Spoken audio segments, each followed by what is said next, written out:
Data is ubiquitous. Even the watches on our wrists generate 2 to 5 gigabytes of data every single day. According to statista.com, by the year 2025, we will have hands on about 180 billion terabytes of data. I'm struggling to keep my 1 terabyte external hard disk organized. So what do we do with all this data that's literally floating all around us?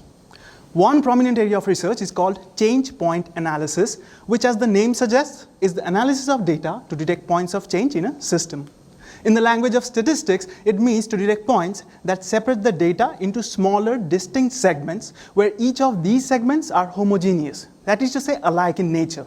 Stock index prices, seismographic reads of an earthquake, these are just a couple of examples where change point analysis could be applied. Our research revolves around developing a change point detection method that detects changes for two variables that are correlated. Correlated means when these two variables are dependent on each other, and it's not wise to analyze them separately.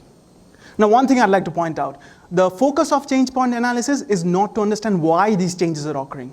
It's simply to detect where or when the changes occur.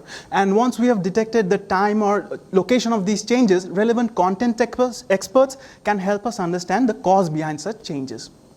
Broadly speaking, change point analysis methods can be classified into two categories. One of these categories deal with data that's sort of streaming in or continuously flowing in. Consider the Apple Watch, for instance. It monitors your heartbeat 24/7. And as soon as it crosses a certain threshold value, it raises an alarm and checks up on you. Hey, are you doing okay?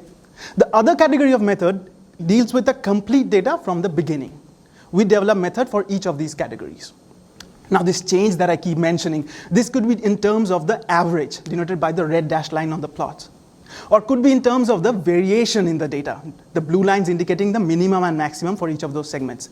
Or sometimes it could be both of those two together.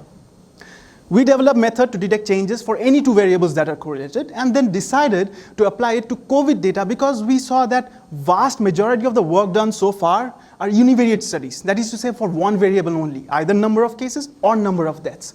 But it's quite natural to assume that these two are related. So the results of our study can be seen through this plot where the red dots signify the change points that were detected, and each of these peaks resemble the data corresponding to each of the major variant of the virus that was spread. Now the next step would be to identify why these particular dates. Is it a governmental policy implementation, restriction to flights, mask mandation, vaccination status?